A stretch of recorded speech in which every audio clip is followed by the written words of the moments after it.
Beyond the Edge, a sequential entertainment podcast by Terry Dray and Calum Verrecchia.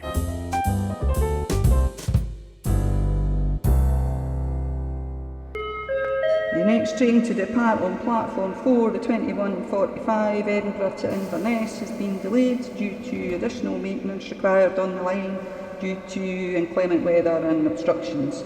Maintenance engineer Arnold and his team have been dispatched and will fix the obstruction as soon as possible. We at Northern and Southern Network train, bus and taxi services want to assure our clients that we are working for you. Welcome to my new podcast, Frugal Camping, with me, Calum the Frugal Camper. Over the coming weeks, I'm going to take you with me on my journey through the Highlands of Scotland with my self-built camper van. I'm going to show you all how to find places to park up your camper van or pitch your tent in a stealthy manner, and how to take advantage of nature's larder and show you where to find food by foraging. All for free. Aye, that's what I'm going to do. Now, I've spent the last few years driving all over Scotland at the weekends, so I should be able to keep you on the right track, so to speak. Aye. I'll be visiting some well-kept places and some not so well-kept places on my travels. I'll talk a wee bit about the history of where I am, and then we'll get a plate of food, all for free. Now, I start my adventure on the west coast of Scotland near Oban. Oh, these bloody midges. They are unfortunately all throughout Scotland, and as this is summer, they're on the warpath. But we'll carry on regardless, just ignore them. They're wee bitey devils, so they are. Anyway, back to my trip. I'm so excited about this. It's going to be uploaded on a weekly basis, so keep coming back to my channel. Oh, for the love of... I'm just like an amuse bouche for them. Something to do with your blood being sweeter or something. I don't know. I can't get them to stop. Oh, and they're beginning to swarm now. There's hundreds of them. They've just suddenly appeared.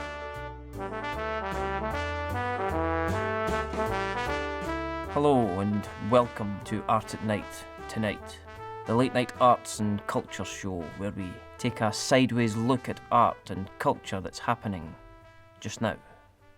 In the studio tonight is the prominent foot actor Sir Richard Falkirk to talk about his roles over the years and indeed how he broke into the business and what makes a good foot actor. Hello, and thank you for having me. You are welcome. Could we begin with you telling us how you got your start as a foot actor? I was walking down the road, no particular road, and I happened to pass a well-known shoe shop. Well, as you can imagine, my nimble footwork as I paraded along caught the eye of Gianni Malfancanti, the famous shoe designer. And did he immediately fall in love with your feet? Almost at once, yes. He commissioned me to model his latest designs, and the rest, of course, is, well, history. Ah, right. Now can we fast forward to your first professional foot acting job? Oh, I was engaged to model the latest sandal for Push. Now, I'd never worn Push sandals in my life, which was ironic as I was about to stand on a sandy beach as if I'd been wearing Push sandals all my life. That must have taken all of your acting abilities and years of study. Oh, I can't begin to tell you how many years of study.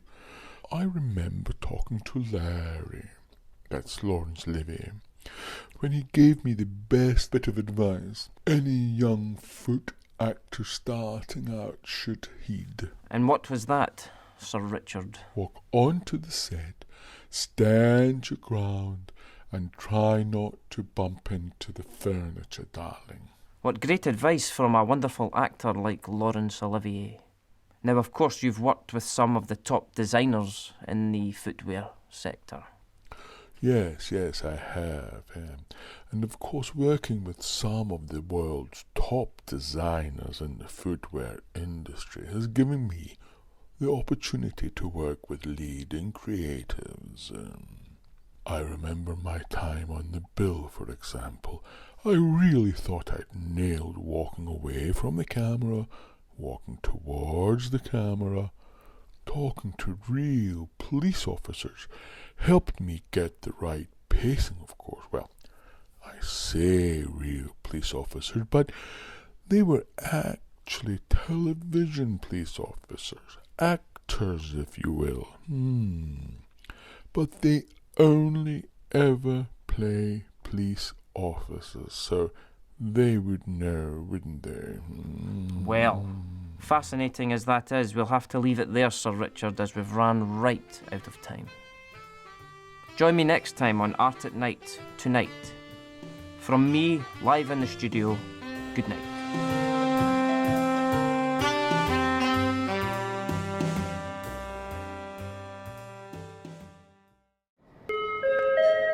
Update for our clients on the 2145 Edinburgh to Inverness.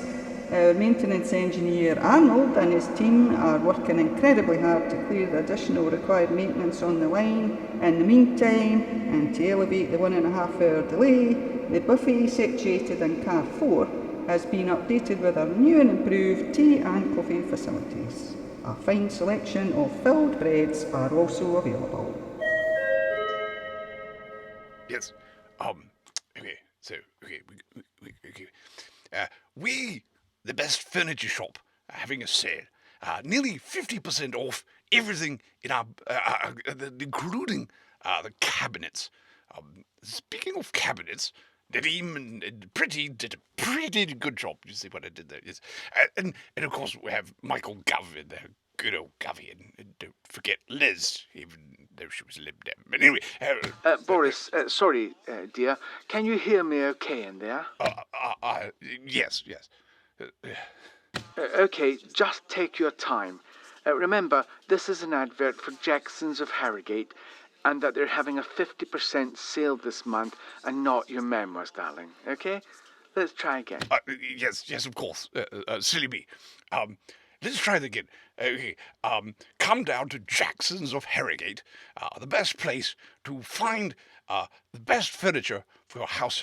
Incredible discounts. I remember the time I first entered the house was way back in 2001.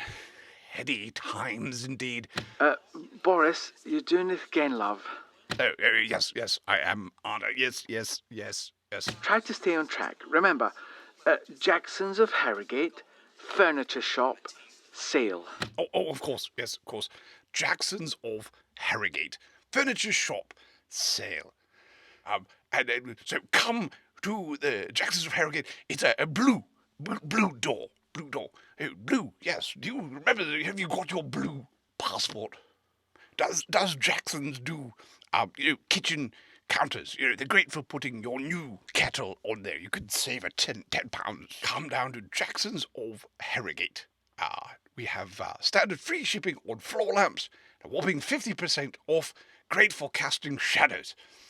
That reminds me, in 2006, I was shadow education secretary until I tried that post, and so successfully became the mayor of London. Okay, Boris, I think we've got enough, love. We can edit around your gaffes. If you're sure, I'm happy to do it again, if needed. No, as I say, we're good here. With regards to the fee... Oh, that should go straight into your agent.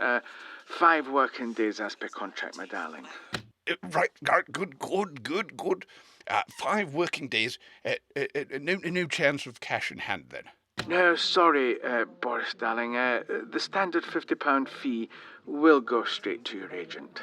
Yes, quite a shame. By the time the agent takes a cut, there's barely enough for the taxi fare home. But never mind, small acorns and all that. But by the way, where is Harrogate? If any of you idiots think that the first half wasn't anywhere near acceptable, then grab your stuff now and get out of my changing room. This is disgraceful. Robertson, what's happened to the legs? No fancy running the day, no? Just saunter about the middle of the pitch like a lost dog trying to smell its own arse. You think it's funny, McLaren? I tell you what, instead of laughing at your teammates, try helping them out once in a while instead of running around with the head down straight into tackles that you won't win. Honestly, boys, I can't handle the stupidity of this team anymore. We have Jackson over here playing so wide he may as well be sat beside me in the dugout. Everyone keeps passing the ball backwards, and whose ingenious idea was it to bluter the ball halfway down the pitch every time we win possession? Nobody's listening to me, boys, and I'm fed up. How are we expected to win a game of football playing like this? But Gaffer... Don't bother me, Robertson. How many times have I told you that you can't run with the ball clutched to your body like that? It's football, laddie. No handball. Football. But we're playing rugby, Gaffer, and we're winning by 8 clear points.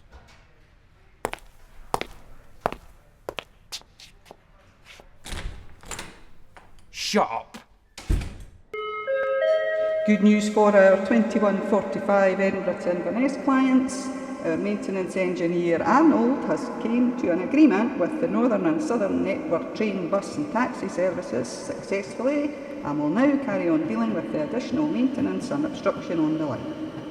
As a compensation, we're continuing to keep our buffet open with a 10% discount on all teas, coffees and snacks with a sale value in excess of £10. As an additional service to help ease the pain of the 4-hour delay, we're offering lukewarm cans of lager and beer at a premier price of £5 per can, or take advantage of our special offer, 2 cans for £10. Thank you for coming in. We'll be in touch. I'm not sure. He wasn't very dynamic, was he? No, he wasn't. What we need for this film is a presence.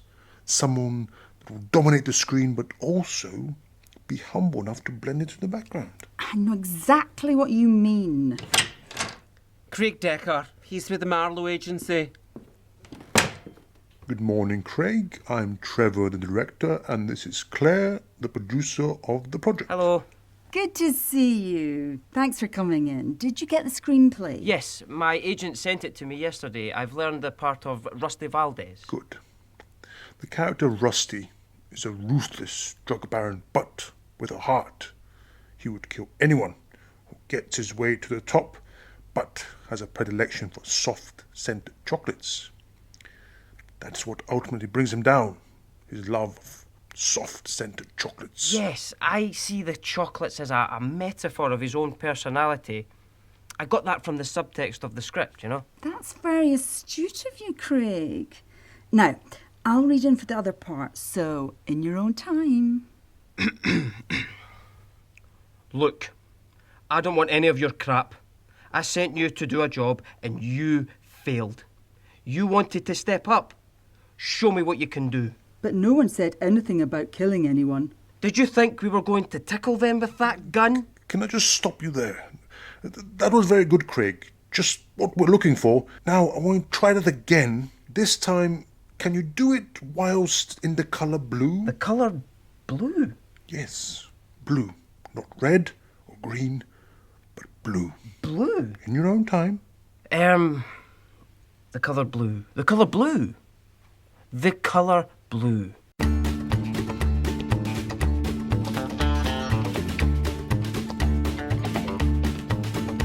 They were the scourge of the Hebrides and feared by mortal men.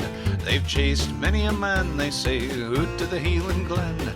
But one thing's that's for sure today, if they get a taste for blood, they'll follow you through bracken deep, through bogs and heather mud. Oh, hey, the midges. Oh, hey, the midges. When the Vikings came ashore, quite near to Aberdeen, the sight they saw was the fiercest thing that they had ever seen. It's said that great big gamebrew men made them wish they were never born, but the thing that sent them back to sea was the cloud of the deadly swan. Oh, hey, the midges. Oh, hey, the midges. The Romans, when they ventured north, came running back on foot. They built up Adrian's wall just to keep the Scottish out. But it wasn't hated healing men, it wasn't Celts or Picts. Mark Anthony had a swarm of midges nesting in his bricks. Oh, hey, the midges. Oh, hey, the midges.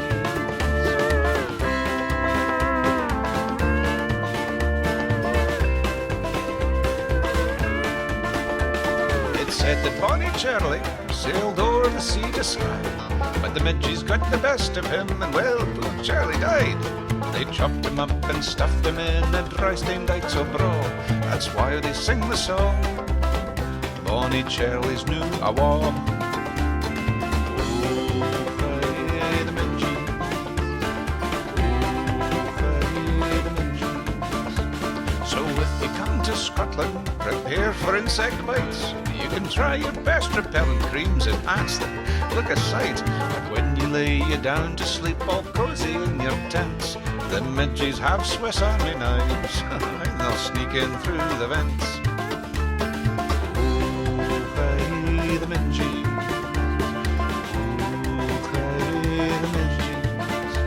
Now you may all just wonder why the midgie lives up here, and why that many Scotsmen don't have them buzzing round their ears. It's 'cause we're all immune to them by the porridge in our boots. In fact, on farms we breed them, just to keep the tourists out. Oh, hey, the midges. Oh, hey, the midges. Now, as the song comes to an end, I hope that you did laugh. You're probably sitting thinking, and, well, I'm pretty daft. The thing that I find funny is not the smile upon your cheeks, it's that the song's now in your head. You'll be singing it for weeks. Oh, hey, the midges. Oh, hey, the midges. Oh, hey, the midges. Oh, hey, the midges.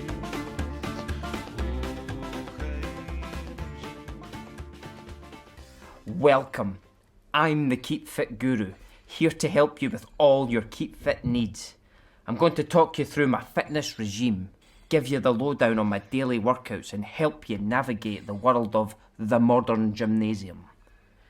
There is some heavy equipment here, and you need to be specially trained. I am specially trained and know how to use this equipment properly. I'm like a black belt, but not in like judo or a karate way, but as in a experienced equipment user kind of way. And I am the Keep Fit Guru. So let's get started. Take this piece of classic equipment. This is the 4-stack multi-person power gym, the finest that money can buy, and I have access to it. Yes, the gym manager has faith in my ability to be able to work any machine. So what you do is you lie back on the bench like this, then lift this up here, then pull on this, then...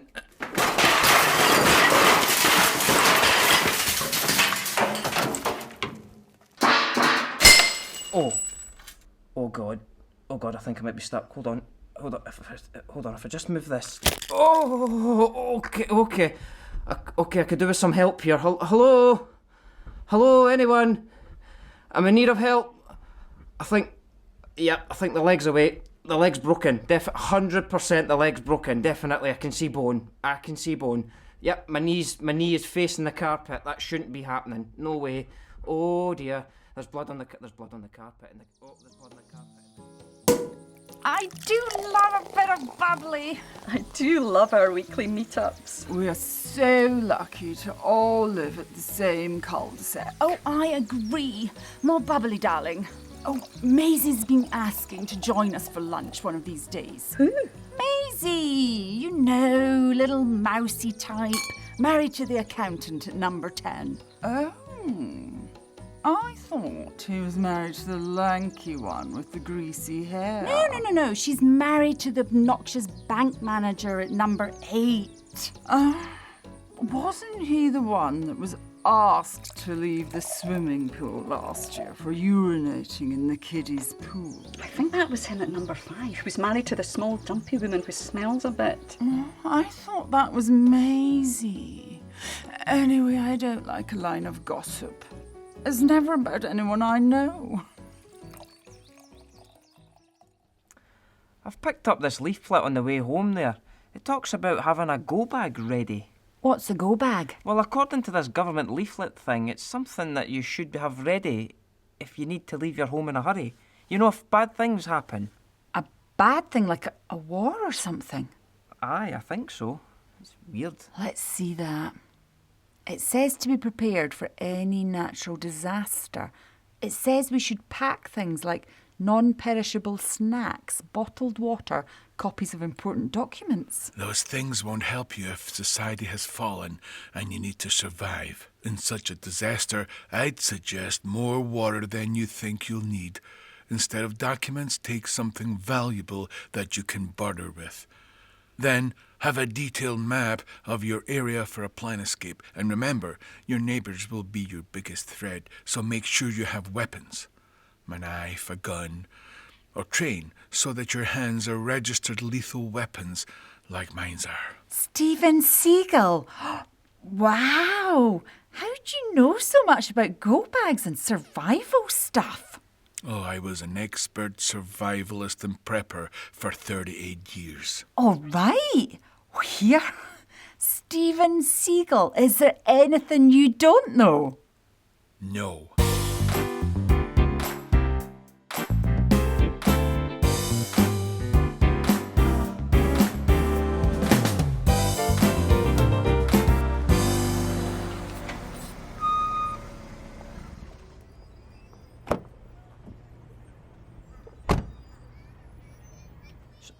Sorry, hi.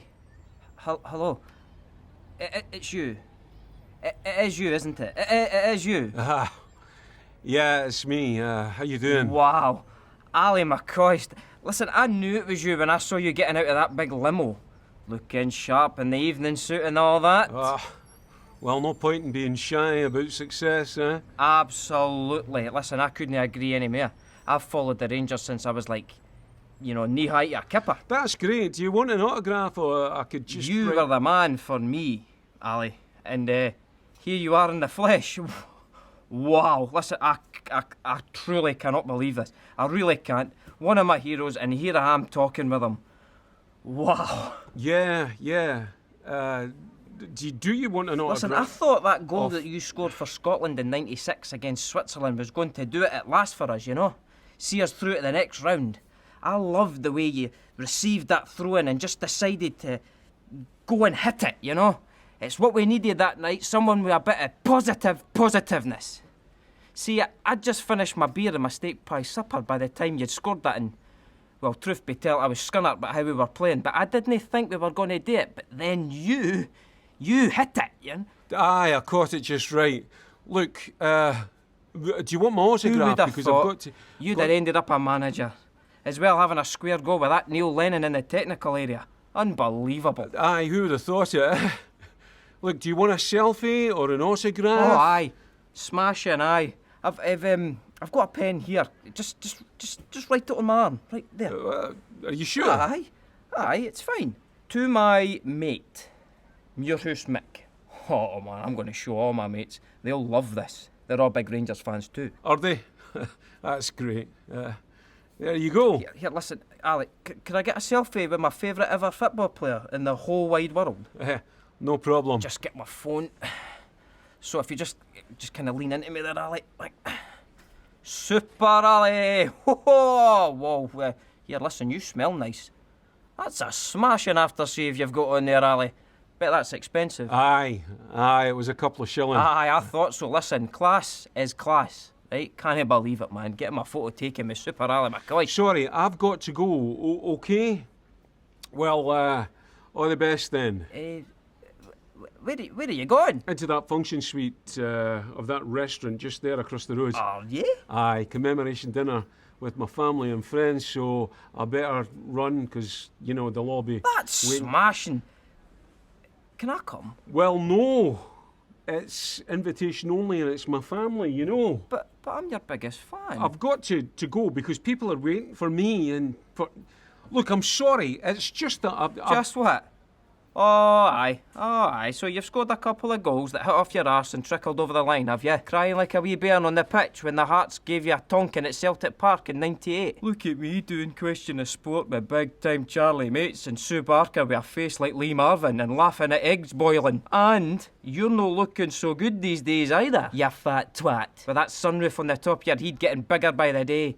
And whatever hair you've got left looking like Billy Connolly's pubes. I bet that suit's rented and all. And I'm no a Rangers fan, by the way. Never will be as long as the mighty Partick Thistle can kick a ball. Done a film with Robert Duvall, have you? Got a gig on a radio station, have you? Got a golden boot, have you? Loads of caps for Scotland, have you? Can I come? No. Okay. Hi, everybody. Welcome to the first day of rehearsals for our version of Othello by a somewhat well-known playwright called Mr. Shakespeare. Yes. Now, this is a very relaxed environment where we want you all to feel that you can bring whatever you can to the role that you're playing. I see that my very capable second-in-command, Derek, has done some warm-up exercises with you, so let's get straight into our first act and scene one. Let's have our two players, shall we?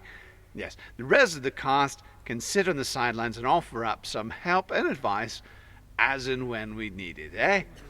Okay, we begin our play on the streets of Venice as an argument between Rodrigo, played by George, and Iago, played by Craig. So, breathe and take it away, George. Tush, never tell me. I take it much unkindly that thou, Iago, who hast had my purse, as if the strings were thine, should know this. Blood, but you'll not hear me. If even I did dream of such a matter, abhor me. Thou toldst me thou didst hold him in thy hate. Despise me if I do not. 3 great ones of the city, in personal suit, to make me his lieutenant. Off cap to him, and by little faith of man, I know my price. I am worth no worse a place. Okay, can I just stop you there? Now, that was wonderful, quite wonderful. A magnificent start to our journey of discovery of the great bard. I think you can all agree. I think we can really get a feel for these two characters. But I was wondering if I could make a suggestion for Iago. Of course, anything. Was I not reading it right? I've learned my lines. I've got the book. No, you were perfect, darling. I loved every moment of your reading and interpretation of his words. It's merely a suggestion. Could you try saying those same words, but in the colour blue? The colour blue? Yes, blue. Blue? As in blue? Not red or green, but blue. In your own time. Thank you for your patience with regarding our additional maintenance required on the Edinburgh to Inverness line. We will be leaving shortly with a mere 6 hours delay. Due to the additional maintenance required to remove the obstruction on the line, our maintenance engineer Arnold has been able to treat himself and his wife to a luxury weekend at a boutique hotel in the Cotswolds. Thank you.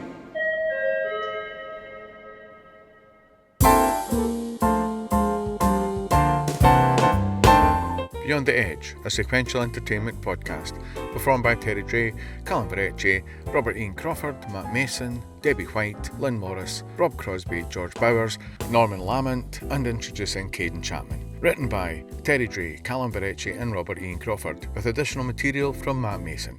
Music is from Norman Lamont, Robert Ian Crawford, Kevin MacLeod, and Craig Wheeler. It is an Edge of the World production, produced by Terry Dray and Calum Verrecchia.